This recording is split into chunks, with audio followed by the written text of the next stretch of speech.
It's Purple Daily on Score North and ScoreNorth.com. Purple Daily, presented by Surly Brewing Company. No, you just...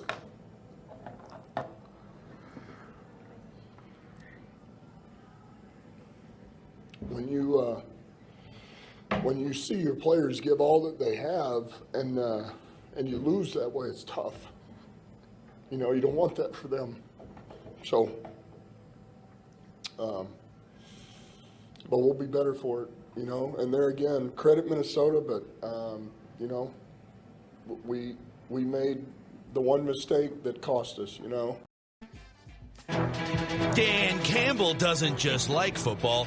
Dan Campbell loves football. Boone, the Vikings made Dan Campbell cry after that game on Sunday. Dude, tell me you don't love his reaction though. Like the guy is clearly an emotional. Judd. We all love it. We all love Dan Campbell's reaction, right, Judd? My hat is askew, and I don't love it. It's week 5, dude. Hold the tears for when it matters a lot more than that.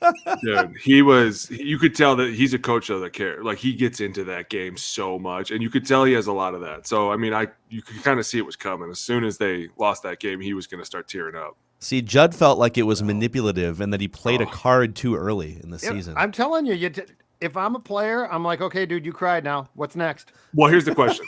Do you not believe that this year the Lions looked the toughest they've looked in a long time? I believe that they look tough and that they are god awful. And I agree. I would not start crying. Here's Booney. Here's the two things that drive me nuts. Okay. One is you suck. Don't cry.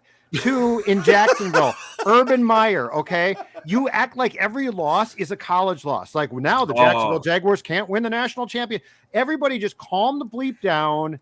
Take a step back. This is pro sports. Urban Meyer's the best because he didn't it's like he's shocked that, he's like, wait a second. Alabama. He said that everybody's Alabama. Listen, I can't believe we're talking about Urban Meyer still, but the fact that the dude is clearly not built for this league. He doesn't belong here. And you can tell that. I mean, like, even this last week, they looked tough, but at the same time, they didn't win. And it's, for him, he just says too many things and does dumb things. Like, what he did was so reckless and dumb, it's wrong. But for Dan Campbell, it's different because it's like he's so invested. He's such a football player that you had to know that these days were going to come. Like, the way he talks about biting people's kneecaps off and like the way that he's like going crazy. You didn't think he was going to shed a few tears. Like, there were a lot of guys I played with that cried all the time that nobody ever knew about. And it was like, yeah, he cried a lot.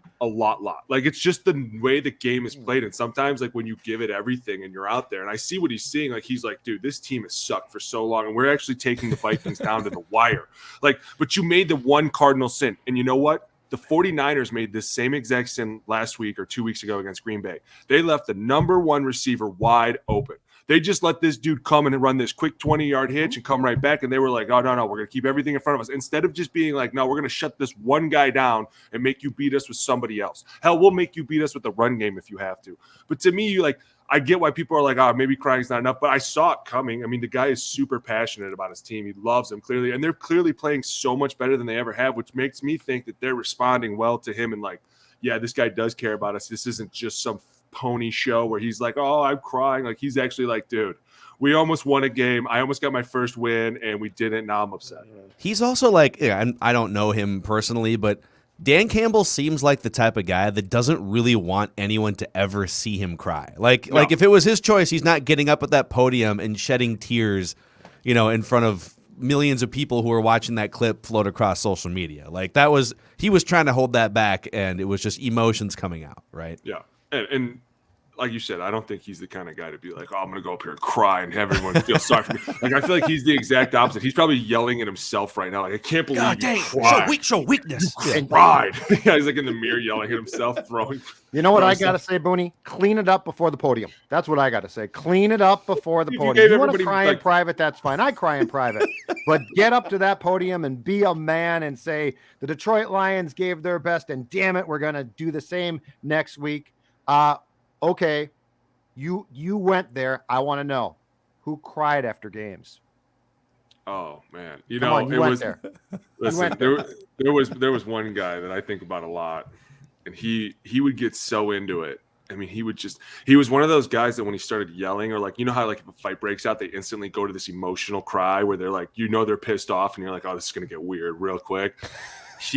he would be like that. And when you messed up, he was quick to let you know, and it get that emotional, like tear in my eye. And you'd be like, don't cry, just don't cry, man. Cause if you cry, I'm going to cry. It's gonna be bad news for everybody. Is it a former Viking? No, it's not a Viking. It's not the random, random Viking of the week here. No, okay. No, but I can't tell you who it is. But I mean, it's just part of the game. You're so emotional, you're so invested in it that like, sometimes you just get so mad and enraged that you're like, I cannot believe this just happened. And it happens a lot more than people think. But when you get up on the podium, I agree. Like, dude, compose yourself. Yeah. But at the same time, like the media wants you like 3 minutes after a huge loss, and it's like sometimes you don't have that time to regain yourself and be like, it's okay. And I'm sure he's like, dude, I'm telling you, the way that they talk in Detroit now, they're buying into this gritty, tough. Yeah, they're not good. And at the same time, they're still out there fighting. And it's like, this is incredible to see because this is the fight that the Lions, when they actually had good players, if they would have had this type of fight, they would have been scary good. Yeah. So, all right, by the way, this is Purple Daily. Daily Vikings entertainment. We just want the Vikings, before we die, just like one time, just a parade, one time in Minneapolis.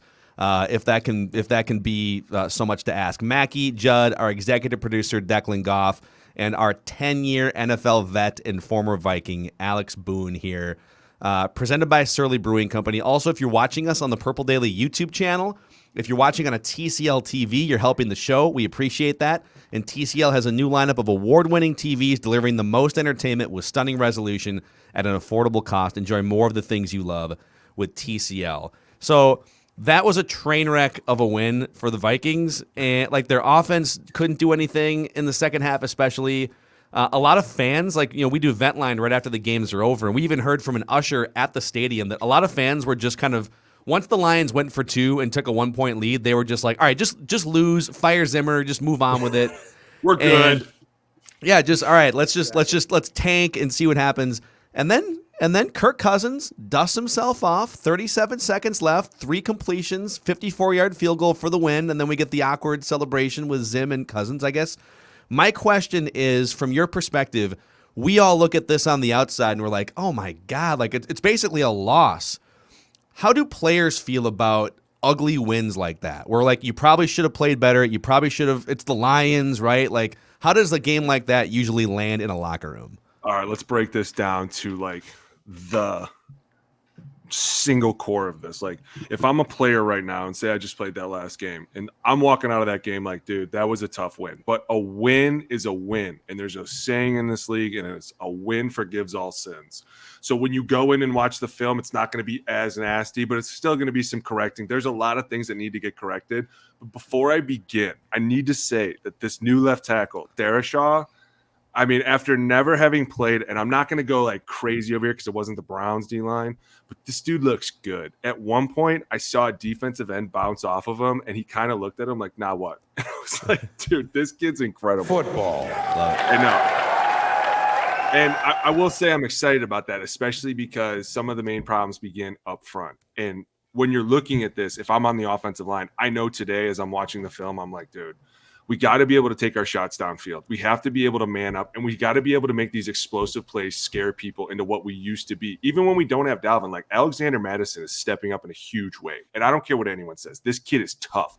He may have fumbled the ball at the end of the game, but we're all human. And while, yeah, you probably would have taken a serious tongue lashing on the sideline for it, at the same time, you're like, dude, it's football. Like, we got to play. We got to be tough. Game probably should have never come down to that close of a score, and we shouldn't be looking at 37 seconds at the end of the game. Like, that's just – but you forget it's a conference game, and these teams play each other so tough in a really, really gritty Detroit team coming in with a new coach, and they just got this, like, we're going to fight until he tells us not to. Like, that to me, it's like, hey, man, a win is a win, and this is a conference win, and we have things to grow on and build on. There's no question, but I'm still happy that we walked away with a win. Okay, so here it has been a point of contention since we did vent line on Sunday, Booney. So you are going to break, I guess, the 2 against 1. Dex and Phil disagree completely. The Cousins reaction, which I sort of felt was a combination of a Super Bowl win and a conference championship win. If you're a player and you see that, I thought that was for a guy who's supposed to lead this team.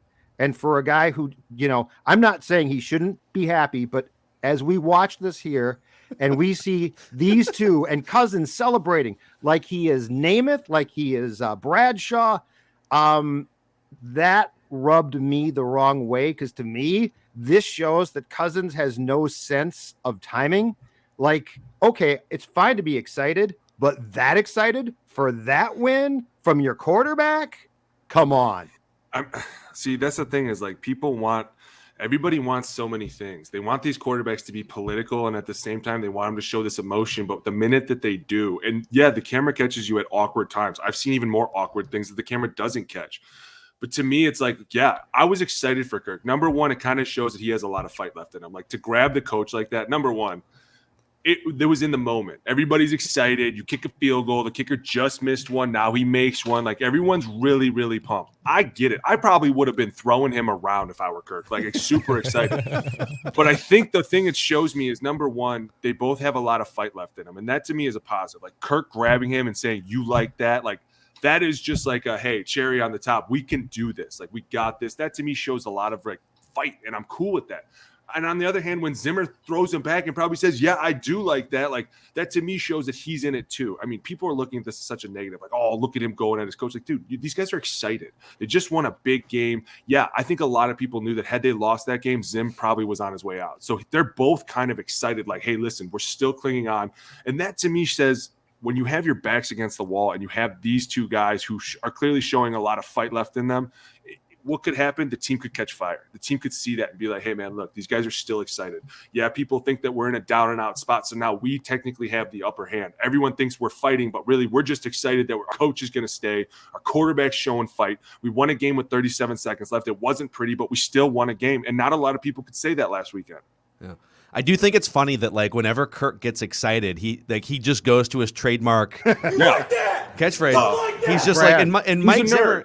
What's he going to say to the head coach? Like, I mean, I would probably have a lot more things to say, but he's like, what do I say? You like that? Like, just the way So he true. was like, he grabbed him with the fist and pulls him in.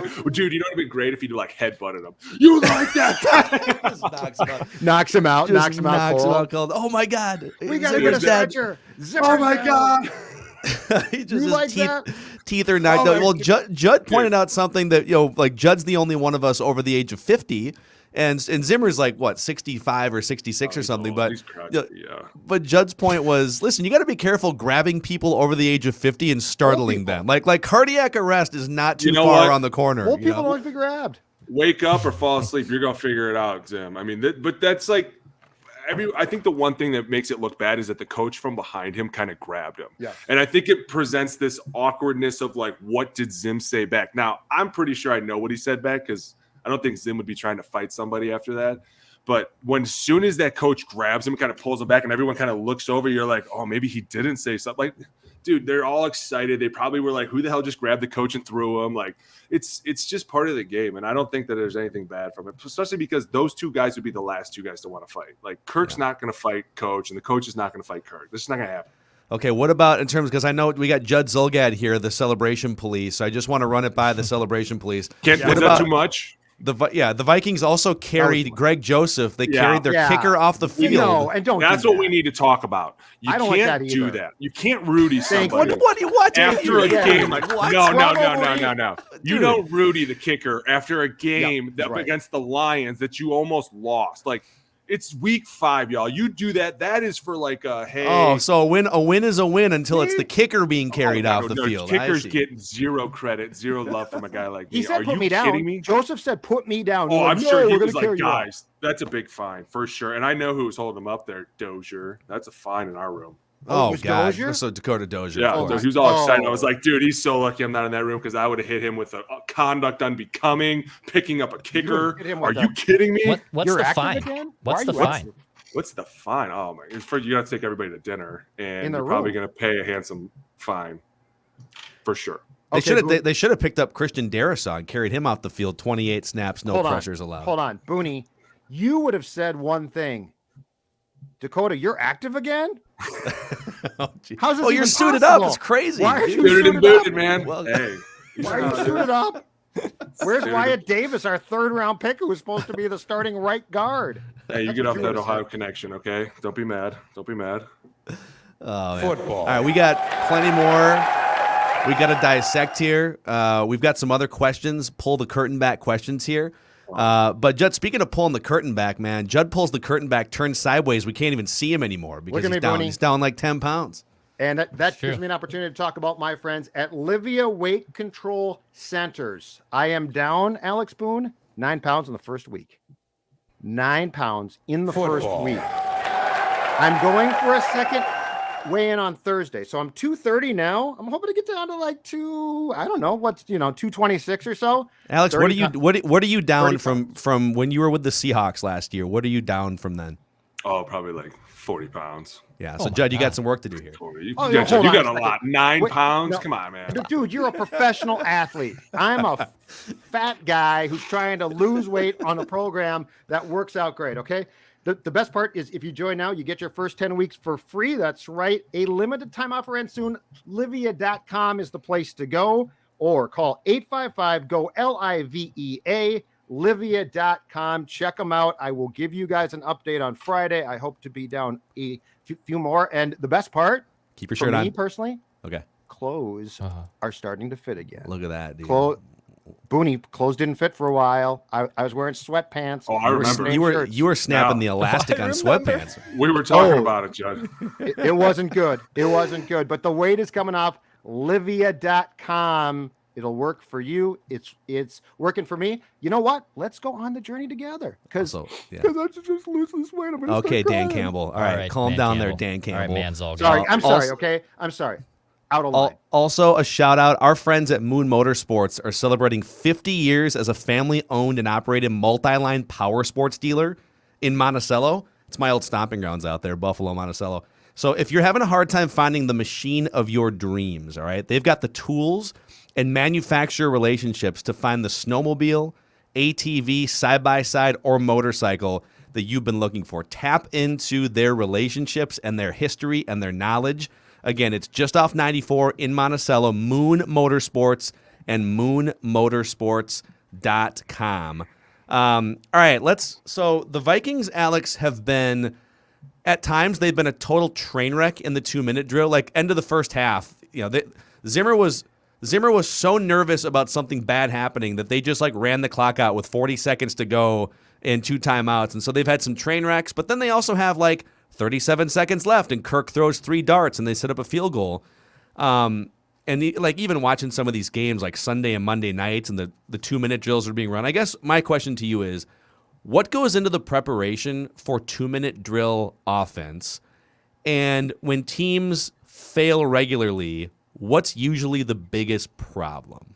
I think a lot of the problems now is pressures and sacks and quarterbacks not being able to extend plays. There's a lot that goes into 2 minutes. There's a whole day that's kind of dedicated to it because your Wednesday is normally your run game and your ground game 9-on-9. And then your Thursday would be a little bit of 2-minute and third down. And that's when you're really going to push it and hammer because the passing situations. But for a lot of the 2-minute, I mean, you always see teams get better because when you start to pick it up, defenses don't have a lot of time to communicate, and that's when you can really start throwing things at them. And to me, when you look at this Vikings, when they did go into halftime, I was kind of like, man, I'm surprised they didn't try to air it out a little bit, try and get them with something. I mean, and that's the thing. There's so many coaches that are just caging these beasts, and they're not taming them, and they're not letting them just go hey, there's however much time left. Let's try and get something. Let's try and put a little fear back into these guys. Let's go in at halftime feeling good about ourselves.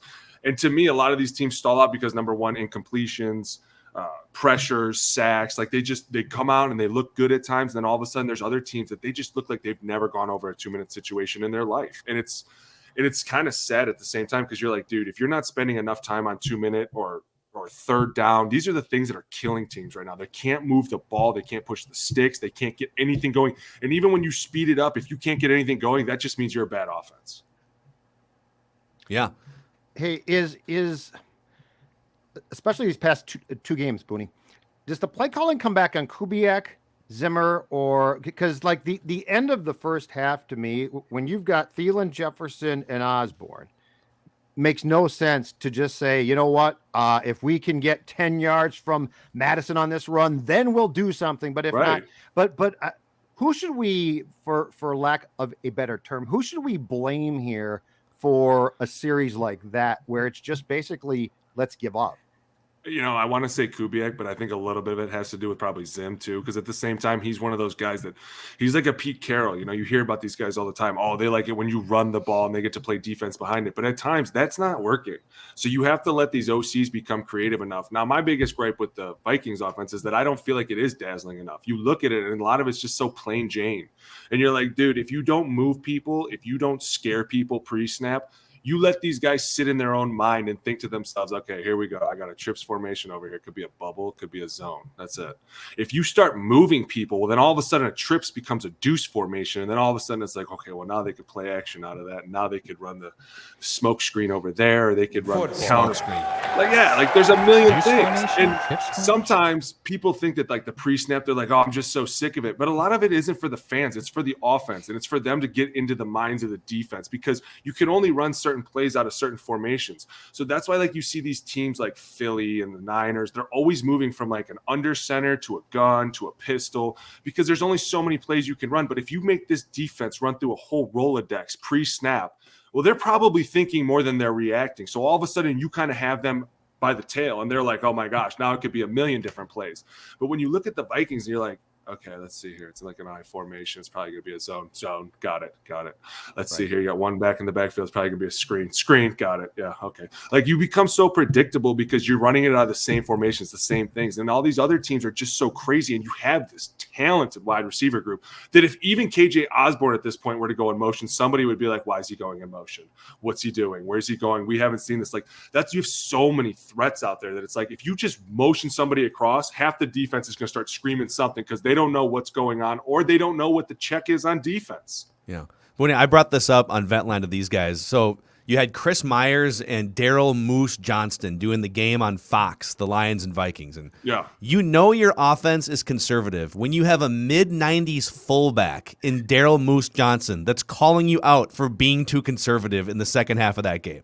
See, neck roll guy is telling you that this offense is too conservative. And that falls back to me, and I'm just saying this, and I know you know me. I don't really care what people think, but I'm just giving you my honest opinion. My honest opinion is that Kubiak feels like he's probably caged at the same time because of who the head coach is. This guy doesn't have a great track record of dudes wanting to hang around and stick around. And at the same time, he's been known to meddle in an offense. When you know nothing about the offense, you're a defensive guy. Stick to the damn defense.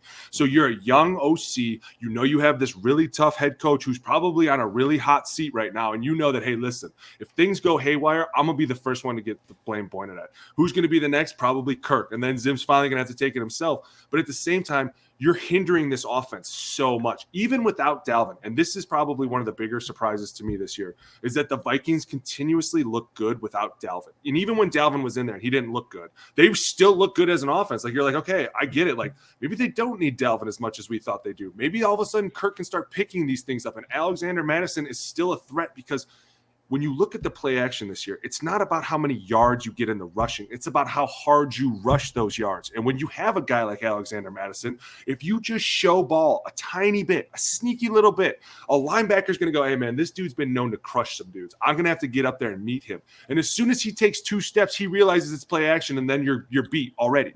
And that's why this is working out so well, is because Alexander Madison was like, yo, I can tote the rock too. I can do these things that everybody else can do. And credit to him, because he's really helping this offense in ways that people don't know. Sorry, Dex. When you're an offensive lineman and you keep seeing these second and long plays going and going and going, but they're not being effective, they keep being called over and over again. Like when you then have the game and then you start watching the tape, it's the week leading up from what you just saw. Do you get like tired of running on second and long knowing that it's not working? Or are you just like an offensive lineman, who I know you are, and you just want to punch that dude in the mouth every single time the play's called? Like, as a lineman, what is it like to watch a play that you keep running and it's not effective, but you keep going back to the well and trying to make it work? I think at times it becomes frustrating, but it goes back to this whole thing. You have to understand the system that you're in. Like, when I was in San Francisco and we would get into a second and long, there were so many plays that could squirt you out, and Giro would run through the Rolodex of them just to find out what's going to work. Let's run a G play this time, and then we'll run a blunt this way, and then we're going to run a trap this way. It's kind of funny because the Vikings defense is kind of going through this right now. They're having to deal with so many people running so many different styles of football against them, right? Like, people at times are running up the middle against them, outside on them. They're running traps. They're running crunches. Like, they're running everything. And it's tricky for a defense to start figuring you out when every week things keep changing. When you have this offense and you can't continuously look at another team and go, we should be doing some of that too. Like we should, like that to me, it's, you're looking at this and you're like, this offense could be so much more, but then all of a sudden they're not, because these plays aren't working like you said. But at the same time, why aren't they working? Because a lot of times guys aren't getting blocked. Like you're looking up front, and a lot of times this year when running backs aren't having success, it's because D linemen become free. These guys on the offensive line, they're getting lazy at times. I'm watching in this game, and there's scoop blocks that the guard and center aren't hip to hip. So all of a sudden the nose tackle's barreling down on Alexander Madison. Like when you look at the film and you realize that you only have yourself to blame for plays not going, every play, anytime should be able to get at least 1 or 2 yards. And when you fall forward, you should be able to get 4. Why don't you? Because you don't block guys at the line of scrimmage. You don't block the linebackers that are screaming downhill at this point in the NFL because they know they have to stop the run game or else the play action game is going to come up. And then all of a sudden you're saying, hey, these defenses are throwing safeties down in there at times because they're like, we'll do anything to stop the run. So to me, when you keep calling the same play, I feel like Kubiak thinks it should be hitting, and maybe it should. And he's telling the offensive line, listen, we got to do more. We got to be better. We got to take care of these blocks. We can't have the running back take the ball and then have to scoot out of the way of a nose tackle who's barreling down on him. Like, that's not success for anybody. So Football. on Kirk Cousins, on Kirk, and this is not to pick on Kirk, okay, but I've got a quarterback question. Okay. In an offense like this, Alex, how many plays does he go to the line with potentially to check to? And I think that there's a perception now, and this actually happened during the Childress years too. If the offense is not going well, the quarterback should just change the play, which is folly. Like there's like Peyton Manning can change a play, Brady can, but if you go fully change a play, you're in trouble. So what's the reality of when Kirk approaches the line of scrimmage about what he can do and the checks? Because my guess is if he full on changes the play, that's going to cause some problems. I'd be honest with you. I would be surprised if he has the ability to check a play on more than 40% of his plays that he runs. When you have the ability to check a play, you have to integrate something into it, right? Like there's got to be a long motion somewhere. Somebody has to stem. Somebody has to shift. Somebody has to move from an odd to an over to an even. Like something has to happen for me to kill the play. They don't do enough of that for me to think that, because the chances, like when we would play certain games, we would say, hey, listen, if they get it, like I was just talking to somebody about this the other day. Seattle, they would get into their 57W. And we'd be like, the minute they got into their bug look, we're going to go to this play because it's great. It cuts their defense in half and it forces their corner to make the tackle. Like, number one, you don't see a lot of defenses like that get into these funky defenses that you're like, let's do that. But 2, you don't see him checking a lot of things. You don't see him throwing his hand signs up. Like there's a lot of teams like Philly right now. You're right. There's constantly people are talking. San Francisco, people are always talking. Hey, Larry, we're going to alert it. We're going to alert it. We're going to kill it. We're going to kill. Like, you just don't see that. That's another thing. You're so vanilla. It seems like that whatever play you're in, unless it's third down, you're stuck in that play. Because here's another thing. You don't have a lot of time to communicate. So you can't be up there like, hey, we're going to go power left. Number one, you just told the whole defense. And number 2, like, what the hell are we doing? This isn't basketball. So I doubt that he has the ability. Do I think he should have more? Absolutely. I think Kirk is an underrated quarterback, and I think he's extremely smart. I think that if you gave him the option to say, hey, listen, 1 high, 2 high, let's do some of this. If we get press versus non-press, let's get into some of this. Like, I think he has the ability to do that. The problem becomes, say you start a game like that, he gets peppered a couple times. Do you think he still has the ability to do that? Like, these are questions you have to ask yourself. If you're rattled in your own mind, are you really going to be thinking enough to get us out of a play? Or are you going to be thinking, hey, this is the play. This is my first read. This is my second read. This is my hot route. That's all I really care about. Like, there's so much that goes into that. And that's when you can make a quarterback comfortable in the pocket and you can make him comfortable being a leader back there. That's when you give him more roles. That's when you say, hey, listen, let's get into this. Why they haven't done that, we know why. But I think at times he would be better off making his own calls. Yeah. And he's been around, like he's been in the league for 10 years. I think he has said on the record that he actually, listen, you guys call the plays, I'll execute them. He's kind of a mercenary in every way, right? Give me a guaranteed contract, I'll work for you. Send in the play, I'll run it, right? Keep the pocket clean, I'll throw a dart. If things get dicey, I can't guarantee you anything. But I think he prefers to just be a cog, and they're trying to get him to be a little bit more of a leader, and there's been a lot of talk about that. But I don't know, man. Like, this is a good segue into the nerd football stat of the week for Alex here too, which I think Get those nerds! Nerds! we'll get to in a second here. But first, Judd, just because you're on a weight loss mission doesn't mean you can't enjoy a beverage or two once in a while. And Surly Brewing Company is helping power this show. That's exactly right. And when I do go to the fridge, I say to myself, what should I get? Oh, I know, a Surly Furious, because it's delicious. And there is, by the way, you guys, no better time of year to have a fridge full of Surly than right now. We got playoff baseball. We got football. We got college football. We got pro football. Hockey starts. The Timberwolves have started, and Surly Furious is your beer of choice to sit on the couch and enjoy all of these games with. Their delicious games. It's a delicious beer. Don't settle. Get Surly. All right. Nerd football stat here. This is very much like if you're a Madden player, you're probably going to look to throw the ball deep. And so I'm bringing like a total fan perspective here when I give you this stat. But the Vikings rank 28th in deep pass attempts this year. They've only attempted 15 passes that have traveled 20 yards or more in the air. The Raiders are at 35. The Bucs with Tom Brady are at 32. Teddy Bridgewater has attempted 25 passes of 20 yards in the air or more, which is 10 more than the Vikings. And so, we sit here as amateurs and we're like, throw the ball deep. And some of the counter responses are, well, but the offensive line doesn't protect. Well, ESPN.com has offensive line pass block win rate. So how often did you prevent pressure for 2.5 seconds? That's your job, right?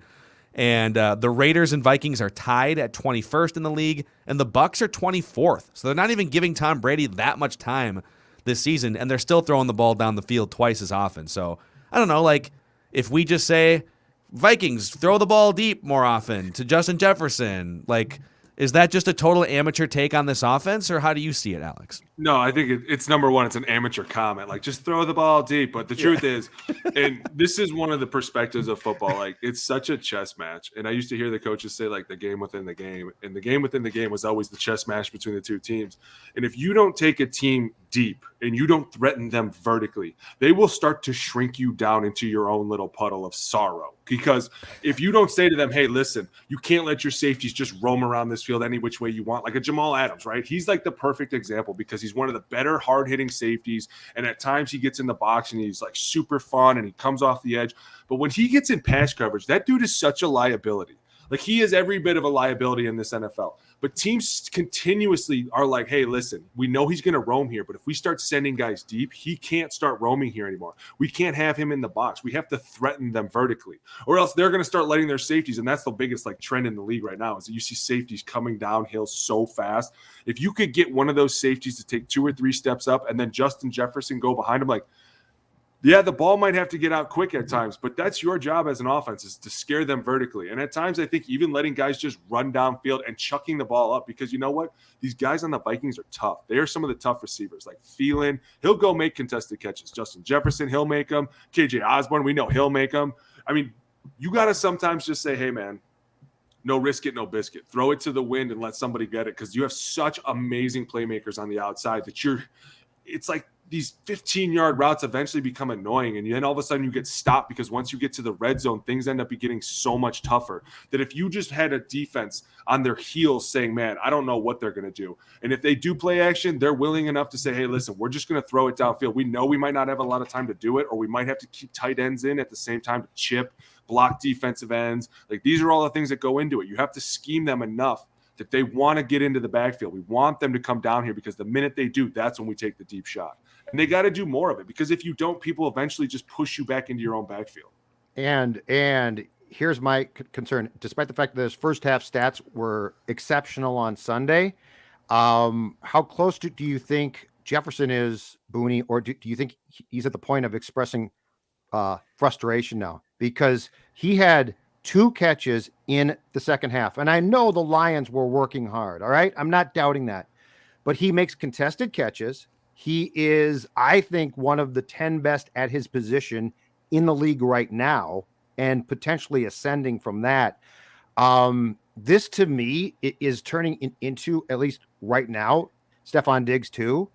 Because this guy is far too talented to just be like, well, can't get him the ball. Sorry about. Well, he hasn't expressed anything yet, though, has he? No, but we can't talk to him. And he shows up in, You mean you can't manipulating him into saying something negative about his You quarterback? can't get him to say something bad. But you would hear no, I don't want him to rip his quarterback. No. I'm saying Rip the coach. Yes, I'm saying play calling. I'm saying you're a marvelous talent and you're being suppressed by a system that looks like it's from circa 1995. I don't think it's a stretch to say at some point in time soon, this kid is going to say, what the hell are we doing here? I think the problem is this. You're not in the right system or year to do that right now. You stand up and saying, I'm pissed. I'm sure the head man's going to tell you to sit down and shut the hell up. Listen, nobody cares. Okay, we're all pissed. We all need wins. We need to create these losses into wins even more. Like, we got to keep going. For someone to come out right now, I think that number one, it would be a huge distraction. And there are a lot of distractions in this league right now. And for a player like Justin Jefferson, even if he was upset, you have to know at the end of the day, this is a team atmosphere and you need to just start winning more. And at times, I think that they have a good game plan. I think a lot of times, too, defenses are going to have to shut him down before they do Thielen. Like, this kid is electric and he's like super exciting to watch. And I think that teams are like, hey, we'll do anything to not let him beat us because he is such a deep threat that we will look so bad if we let him go. So you have everybody watching him. Do I think he's upset? Probably not. I think he's upset they're not winning more games and that some of these games have come down to the wire, didn't go their way. But I don't see him coming out right now and being like, listen, guys, I want the ball more, because there are going to be a lot of people that are like, hey, man, we need to just get some wins and then you can start bitching back to us. We know Frank Gore is your favorite all-time running back teammate. Who's your favorite wide receiver you ever played with? Oh, man. I mean, there's a lot of them. Diggs was one of my favorites because he was a real dog. I think Anquan was probably my number one because he was the biggest dog I played with. Randy was great. Larry Fitzgerald. I mean, he was one of the greatest to ever do it. I mean, there was a lot of guys, and they all had the same mentality, man. And you see it in Justin Jefferson. It's this dog-like mentality. It's this, I'm not afraid to make these contested catches. I'm not afraid to go out of my way to do what I need to do for the team. Toe tappers, I'll make them look easy. And, that's why, like, when you say that he might come out and say something, I feel like he's such a positive influence on this team that when he gets going, this offense seems to be gelling better and they seem to be falling into this rhythm that if he were to come out, like, I hope that he understands the wherewithal to know, like, hey, man, you're like the biggest piece in this offense right now. And if you come out and say something stupid, like you're upset you're not getting the ball, it could decimate this entire offense, because then everyone's going to be trying to do too much to make you happy. And you have to remember, you're just here to win the game first, and then we'll figure out the stats later. Right. But him, catching 2 balls in the second half on Sunday made no sense. Like you've got to pass the ball more. I don't care if he comes out publicly right now. What I'm saying is, if you're him, I think you are saying to yourself, I know why Diggs demanded out now because of how this runs. Like, you just can't. I'm sorry, you're playing Detroit, which is banged up in the secondary, not good to start off with. And you catch 5 passes for 104 yards in the first half, including a couple contested balls. So it was nice catches. And in the second half, it's just like, sorry, dude. Sorry, we can't do much here. That to me. So I'm saying internally, if I'm him, the best way to get this team wins is to be more creative. And everything that you said about the offense, if I'm Thielen, if I'm Osborne, if I'm Jefferson, heck, if I'm Cousins, would frustrate me. Oh, absolutely. And then it kind of comes down to this whole, like, who do we go to talk about it, right? Because you can go to the OC and be like, hey, man, we need to be more creative. Right. He's going to be like, yeah, guys, we know. But you got to go to the head man first and be like, hey, we want to do a little razzle dazzle before the play. And he's going to be like, I know. How about that? Yeah. Mm-hmm. I think more flea flickers. More flea flickers. That's what I'm going to call it. Saw one on Sunday. Week, yeah. Texans ran one against the Patriots. You know you're desperate when you run the flea flicker. Like, the Texans. Yeah, the Texans. That's flea flickers. All right, what are we going to do, guys? Let's run a few flea flickers and see what happens. All right, let's. I'm gonna spring a new feature on you guys. It's just called "What's on Boone's Mind" to wrap these episodes. I don't care if it's 5th grade football. I don't care if it's deep dive film study. If it has nothing to do with sports, what's on Alex Boone's mind today? I mean, there's a ton of things. Number one, we are playing in the 4th grade championship this weekend. Oh, wow. Saturday in Eden Prairie. Don't know what time yet. Right. Got practice tonight. I'm a little nervous. I got to get the boys juiced up. No big deal. But biggest motivational speech opportunity of your life here. Dude, I mean, honestly, I just think about all the games that I played in like the championship, Super Bowl, to college, high school. I feel like you're just never ready for the game, that I want to get these boys so ready that they know that there's a championship ahead of them. Like, I feel like when everyone's like, dude, it's just another game, that's great. Until all of a sudden you step on the field, a million people are watching, and you're like, oh, this doesn't feel right. I wish somebody would have been like, nah, dude, it's a huge game. Get ready. Don't be surprised. Done. Got it. But we're excited about that. But no, one of the things that's going on in my mind in this league right now is these penalties, man. There's penalties everywhere. And it's like dumb penalties, illegal formation, illegal shift, players in the backfield, illegal man downfield. And it's like, dude, at some point, someone's got to clean this up. And to me, a lot of it is, like, I think about this because the league is so separated from the great teams to the not so good teams. You know what I'm saying? Like, there's a big drop off from the Bills and, Tampa at times, and their offense is going, and the Rams. And then all of a sudden they just like fall down. Like, it's just so up and down right now. It's driving me nuts. Yeah. I think like even, was it the Sunday night game? There was some I think it was the Sunday night game, Buffalo, Kansas City. There were sloppy penalties, and the refs were also having one of the worst games of the year where they're just calling like phantom 15-yard penalties. And it does feel sloppier than usual with players and officials in the first 5 weeks. They are 1,000% making up for last year. They didn't throw flags. It was great. And they are now like, we gotta throw our flags. It's maddening to watch. It is maddening. And it's maddening because it's like, dudes, there's so many teams right now that just shoot themselves in the foot. And you want to see them do good, and you want to see them have success. But at the same time, you're like, dude, if your left tackle lines up in the backfield one more time, I'll come through this screen and smack him myself. Like, dude, do this the right way, will you please? But you know what else I was thinking about earlier today as I was talking to somebody? About Eric Kendrick's one-handed catch. And about how sweet that was. I mean, that was such a Kendricks thing to do, wasn't it? Dude, this big old paw coming up in traffic. He's a safety. He is a two-position player in my mind. And I feel bad for him right now because their rush defense needs to step up. And I feel like it starts with the two guys in front of him. And he's getting a lot of rap for it, but it's hard when guys are constantly hitting you from every which way. Yeah, he helps prevent risk defensively for the Vikings, just like Federated can for your business. Federated Mutual Insurance Company, they've been around for over 100 years, and they're just here. You got a million things going on as a business owner, and they're here especially when it comes to bottom line protection, employee protection. Just make sure that you've got systems and plans in place, and you can tap into the resources and people at Federated. Federatedinsurance.com. Click on Risk Management Corner for more resources. And remember, at Federated, it's our business to protect yours. Right. So before we say, so you like Darrisaw. You like Darrisaw. I do. Rookie. I think he came in, he played well. I think it was the perfect week to put him in. I think that if you would have went with Cleveland, dude, that could have been real bad. You just never know what's going to happen against one of the premier dudes in the league. But I like throwing him out there, especially because there was times that Rashad did not look good, and all of a sudden Darrisaw would come in the next series and look better, and you were like, okay, wait, why is he leaving? Leave him in. Like at this, and I know what they're doing. You got to slowly put him back in because, dude, when you haven't played for a while and you go out there, it's the tiny muscles that blow on you, and that's what they hurt the most. So I like getting him in there. I like getting him reps. I think this week against the Panthers, I'd like to see more of him because then you're going into a bye week and he can rest. So I think it's kind of like, hey, man, let's see what you got this week against a team that started out tough and has kind of since then squandered their opportunities. Yeah. Anybody want to get emotional and cry before the show's over, or are we good? No, but we have a very important question to ask Alex Boone. Uh-oh. Boone, so 2 weeks ago, I made a prediction on Write That Down, our segment. Oh, that's right. Where I said, I said going into the Browns game, okay, that Darrisaw would be active, which he was, and will play on the offensive line. Darrisaw got a snap on a PAT special teams play. Does that count? He was active, and he was on the offensive line. He was blocking a PAT. No. No. No. Why not? Just to clarify, the phrasing of Declan's prediction told you. Was that he will play a snap on the offensive line. Yep. And so he played a snap on the I think it was an extra point. He was like a left tackle on the extra point unit. Yep.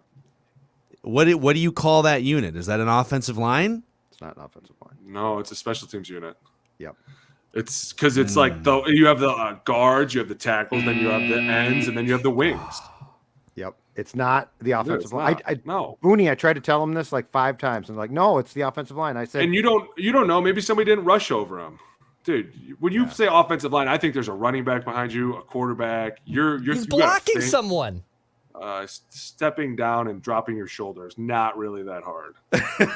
And plus, It's you still don't blocking. I didn't say he but had to you don't get an get a offensive line pass. snap. God. Pro Football Reference Yeah, doesn't they don't give you an offensive offensive snap. line snap. He doesn't get a. I played on the Sorry, offensive man. line. He was Dex, a I special tried. teamer. I tried to fight for you. Boone, I tried to tell him this. I gotta jump off the wagon here too, man. I've You're all covered alone football now. a long You're all time. alone. I didn't play it like you did. I covered a long time. I tried to educate, and you know what happened? I got spit on. You know what? I got you, Joe. Don't worry about it. Thanks for that. I appreciate Sorry, that. Declan. I hate to ruin your day. Yeah. All right. did. Well, Dex, I was hoping to give you like an awkward, Kirk Cousins Zim hug there if Alex would have You like ruled in your that? favor. You like that? but You like that? That's right. But Guy it's not grabs gonna him. happen. Boone's right. Not like that. Hold him back. Hold Zimmer back. He's going Guys, just stop crazy. being such nerds. He's got a knife. He's got a knife. Oh, Oh God. no! Oh no! Oh God! He stabs Kirk, him. run. All right. It's a wrap here. Purple Daily Vikings Entertainment presented by Surly Brewing Company. Alex Boone every Tuesday with us, and actually plug you're doing pregame on Sirius XM on Sundays too, right? It's a Yeah, weekly dude. thing. Sunday pregame show tailgate. It's getting super hyped. And sometimes you bring A-list celebrities on as guests, like Dude, we myself. brought Phil Mackey Oh on, God! like, what, yeah, 2 thanks weeks for the ago. invite, Boone. I mean, I had to bring Phil on. He was great. And dude, like, I didn't have to say anything because he was the whole time he was like going crazy about the Vikings. We were like, all right. I like I used you guys as my personal therapist, basically, just to complain about the Vikings. It's all good, man. We loved it. We enjoyed it. Sorry, Ambo Theo They're Harris, like, we're but never this is having my this guy time on to again. bitch right They're now. like, Oh, we're yeah, never as gonna soon have as- this guy. They're like, As oh my soon God, as he no. got off, she was Cut like, him. he's never allowed back on. Who is that clown? Cut Yeah. the mic. We want to talk. Lose that guy's number. All right. Thanks for hanging. See you guys tomorrow. Actually, tonight, Purple After Dark, and then tomorrow, write that down. See you guys.